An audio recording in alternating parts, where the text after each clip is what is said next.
கொடிமரம் என்பது இந்து கோவில்களால் பலிபீடத்துக்கு அருகே கொடியேற்றுவதற்காக அமைக்கப்பட்ட மரம். பல ஆலயங்களில் கொடிமரம் உள்ளது. சமஸ்கிருதத்தில் துவஜஸ்தம்பம் என்று அழைக்கப்படும்.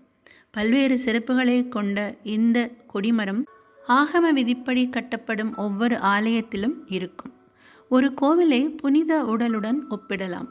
அதன்படி தலைப்பகுதியை கருவறையாகவும், மார்பு பகுதியை மகா மண்டபமாகவும், வயிற்று பகுதியில் நாபி தொப்புள், அந்த தொப்புள் பகுதிதான் கொடிமரம், கால் பகுதி ராஜகோபுரம்.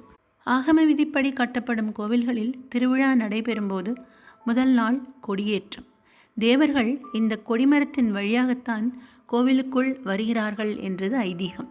பொதுவாக சந்தனம், தேவதாரு, செண்பகம், வில்வம், மகிழம் முதலிய 5 வகையான மரங்களை பயன்படுத்தி கொடிமரம் தயாரிக்கப்படுகிறது.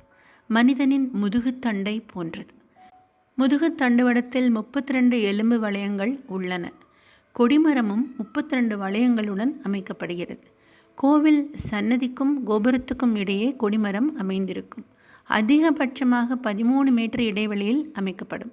கொடிமரம் ராஜகோபுரத்தை விட அதிக உயரமாக இருக்காது.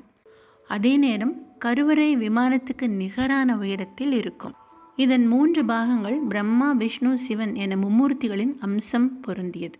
சதுரமான அடிப்பாகம் பிரம்மன், எண்கோண பகுதியான இடைப்பாகம் விஷ்ணு, உருண்ட நீண்ட மேல்பாகம் சிவன். கொடிமரத்தை வணங்குவது சிறப்பான ஒன்று. 5இல் 1 பாகம் பூமிக்குள் இருக்கும்.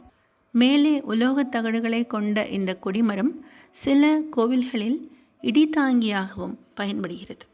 கோவிலுக்குள் சென்று இறைவனை வணங்க முடியாவிட்டாலும் கொடிமரத்தையாவது வணங்க வேண்டும். என்றால் கோவிலில் இறைவனை வணங்குவதும் கொடிமரத்தின் கீழே விழுந்து வணங்குவதும் இணையாக கருதப்படுகிறது. அசுர சக்திகளை அழித்து சிவகணங்களை கோவிலுக்குள் வரவழைக்க, ஆலயத்தில் பக்தர்களை காக்க இந்த கொடியேற்றம் நடத்தப்படுகிறது. கொடிமரத்துக்கு அருகே நின்று நாம் வேண்டும் எல்லா பிரார்த்தனைகளும் மூலவரிடம் சென்றடையும் என்பது நம்பிக்கை.